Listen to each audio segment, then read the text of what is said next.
तो मुझे याद है कि लोग मंदिर नहीं अस्पताल भाग रहे थे। तो अगर वो लोग अस्पताल के ऊपर ज़्यादा फोकस करते, इंफ्रास्ट्रक्चर पे ज़्यादा फोकस करते, अवस्थापना पे ज़्यादा फोकस करते, तो मुझे ऐसा लगता है थोड़ा बेटर होता। क्योंकि मेडिकल सर्विस 20 का नारा देते हैं, कहीं कहते हैं आपकी गर्मी निकाल देंगे, कहीं कुछ कहते हैं। अरे तो ये तो बहुत अच्छी बात है, गर्मी आने भी वाली है और जब तक चुनाव आ जाएगा, रिजल्ट आएगा तो गर्मी वैसे आ जाएगी। क्या हुआ, किस तरह स्टूडेंट को कमरा खोल करके लाठियों से पीटा गया। रोजगार नहीं है, विकास नहीं है और चिकित्सा नहीं है, शिक्षा नहीं है। सड़कों का ये हाल है कि जो उन्होंने 17 में कही थी कि 15 जून तक मैं सड़कें के गड्ढे भर दूंगा, आज पूरे 4.5 पौने 5 साल के बाद गड्ढे ऐसे हैं कि अभी प्रेजेंट टाइम में आप मवैया चले जाइए, आगे बढ़ जाइए, सब गड्ढों से भरपूर। रोज रात को 2-4 एक्सीडेंट कन्फर्म होता है। जनता अपनी थाली जो होती है, थाली वो सारा ध्यान दिन भर कमाती है। 200 रुपये तेल है, इतनी महंगाई है। अब हमसे पूछिए, जब हमारे घर कोई मेहमान आता है और उसको दाल खिलानी पड़ती है, हमारे सर के बाल तो वैसे नहीं है, हमारे बाल खड़े हो जाते हैं। क्या करें भाई, इतनी महंगाई है, कहाँ जाएंगे मांगने, किससे कहेंगे। हम तो अपना ये मनाते कि रिश्ते नातेदार मेरे घर ही ना है।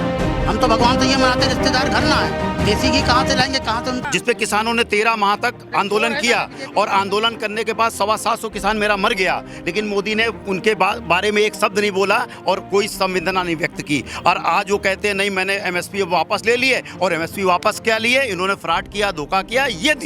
यदि कहीं गलती से पुनः सत्ता में वापसी करते हैं तो बैक डोर से एमएसपी फिर वापस आ जाएगा।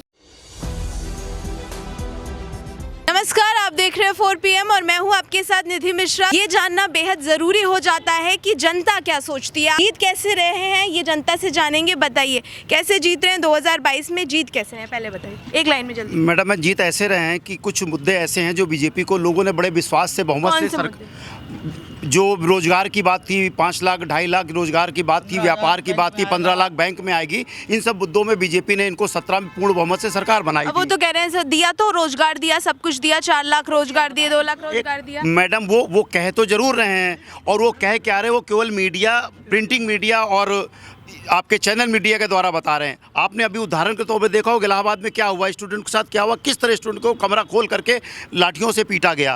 रोजगार नहीं है, विकास नहीं है और चिकित्सा नहीं है, शिक्षा नहीं है। सड़कों का ये हाल है कि जो उन्होंने 17 में कही थी कि 15 जून तक मैं सड़कें के गड्ढे भर दूंगा, आज पूरे 4.5 पौने 5 साल के बाद गड्ढे ऐसे हैं कि अभी प्रेजेंट टाइम में आप मवैया चले जाइए, आगे बढ़ जाइए, सब गड्ढों से भरपूर। रोज रात को 2-4 एक्सीडेंट कन्फर्म होते हैं। एक्सीडेंट कन्फर्म होते हैं। रोजगार पे आप कुछ कह रहे थे, रोजगार तो कह रहे हैं, बाबा कह रहे हैं बहुत रोजगार दिए हैं, ऐसे कैसे। अब बाबा जी आके एक बार बताएं, जनता के बीच में आए तो। बाबा तो टीवी पे बोलना बहुत आसान है कि मैंने ये दिया, मैं भी कह रहा हूँ बहुतों को दिया, लेकिन हम जान पूछेगा तो हम बता ही नहीं पाएंगे। यही बाबा जी के पास है। सबसे बड़ा मुद्दा बताइए, 2022 में जनता क्या सोच के वोट दे। जनता अपनी थाली जो होती है, थाली वो सारा ध्यान दिन भर कमाती है। 200 रुपये तेल है, इतनी महंगाई है। अब हमसे पूछिए, जब हमारे घर कोई मेहमान आता है और उसको दाल खिलानी पड़ती है, हमारे सर के बाल तो वैसे नहीं है, हमारे बाल खड़े हो जाते हैं। क्या करें भाई, इतनी महंगाई है, कहाँ जाएंगे मांगने, किससे कहेंगे। हम तो अपना ये मनाते कि रिश्ते नातेदार मेरे घर ही ना है। हम तो भगवान से ये मनाते रिश्तेदार घर ना है। देसी घी कहाँ से लाएंगे, कहाँ से, उनको क्या करेंगे। रिश्तेदार घर ना है, बीजेपी वालों ने रिश्तेदार को भगा दिया है। अतिथि, वो तो कहते हैं अतिथि देवो भव। फिर वो कहते हैं ना, लेकिन जब देवो भव का हम कर ही नहीं पाएंगे, मान सम्मान नहीं कर पाएंगे तो दर्जे से लौटा दें। ये बहुत बढ़िया बात। वही एमएसपी थी जिसपे किसानों ने 13 माह तक आंदोलन किया और आंदोलन करने के बाद 725 किसान मेरा मर गया, लेकिन मोदी ने उनके बारे में एक शब्द नहीं बोला और कोई संवेदना नहीं व्यक्त की। और आज वो कहते हैं नहीं, मैंने एमएसपी वापस ले लिए। और एमएसपी वापस क्या लिए, इन्होंने फ्रॉड किया, धोखा किया। यदि कहीं गलती से पुनः सत्ता में वापसी करते हैं तो बैक डोर से एमएसपी फिर वापस आ जाएगा। सवाल पूछते हैं, हम आपसे एक पूछ रहे हैं। हाँ, पूछिए, चल जल्दी। उन्होंने गाड़ी चढ़ा दी, क्या उसको जमानत मिलनी चाहिए? किसने जमानत दिलवा दी? इन्हीं लोगों ने जमानत दिलवाई है। ये फिर गाड़ी चढ़वाएंगे गरीबों के ऊपर।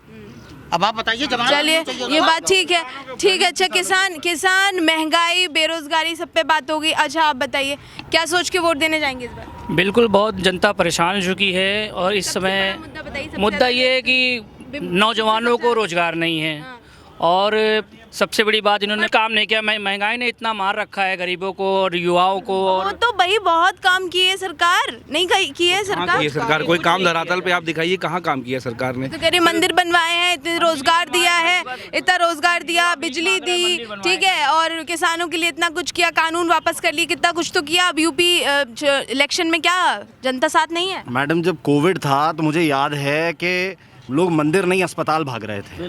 तो अगर वो लोग अस्पताल के ऊपर ज़्यादा फोकस करते, इंफ्रास्ट्रक्चर पे ज़्यादा फोकस करते, अवस्थापना पे ज़्यादा फोकस करते, तो मुझे ऐसा लगता है थोड़ा बेटर होता। क्योंकि मेडिकल सर्विसेज और सप्लाईज़ को बाहर पहले ये बात की गई थी कि हम वैक्सीन बनाकर बाहर भेजेंगे और उसके साथ will try and make sure कि हम इंडिया भी पैसे उस तरह से लेवल पे कमाएं, लेकिन वो नहीं हो पाया सही समय पे। वो तो कह रहे हैं कोरोना में हमने जितना अच्छा संभाला कोई संभाल नहीं पाएगा। आप कैलकुलेट करेंगे, अगर पब्लिक के हिसाब से कैलकुलेट करेंगे, क्योंकि हमारे देश की एक बड़ी विशेषता है कि हमारी पॉपुलेशन बहुत ज़्यादा है, इसलिए जो डैमेज कंट्रोल था वो भी ज़्यादा ही दिखाई देता है। आप उनको उससे क्यों कैलकुलेट कर रहे हो? आप चाइना से कैलकुलेट करो, कंपेयर करो, जिनका पॉपुलेशन हमारे से मैडम बराबर आप है। ये बताइए, कोविड काल में किसके बनाए हुए अस्पताल, किसके बनाई हुई व्यवस्था काम आई? किसकी काम आई बताइए? पिछले सरकारों के बनाए हुए अस्पताल सारे काम आए। पिछले सरकारों की एम्बुलेंस, सारा काम पिछली सरकार ने किया है। 5 साल में कुछ क्या हुआ ही किया? नहीं है। इन्होंने कुछ नहीं किया है। धरातल पे बताओ ना, धरातल पे मैम, क्या आप काम जो हुआ है है? डेवलपमेंट की बात करती हैं। सामने देखिए, सामने आपको मेट्रो दिख रही है, ये भी अखिलेश यादव की देन है। ये भी अखिलेश यादव की देन है जो मेट्रो एक इंच काम नहीं बढ़ाया इस सरकार ने। मेट्रो का दूसरा फेज शुरू नहीं करवाया इस सरकार। दूसरा फेज शुरू क्या नहीं करा। डेवलपमेंट की बात वो कर तो रहे कह रहे हैं इतना कुछ किया, सब डेवलपमेंट की कोई बात नहीं है, सब कुछ डिजिटल इंडिया बना दिया, सब कुछ बना दिया। में योगी जी ने कोई भी काम धरातल पर नहीं किया। जनता महंगाई से त्रस्त है, परेशान है। तो इस बार जनता क्या सोचा है? बदलाव, परिवर्तन? जनता परिवर्तन चाहती है। जनता परिवर्तन परिवर्तन चाहती है, पूरी तरीके से परिवर्तन चाहती है। कैसे परिवर्तन जनता चाहेगी?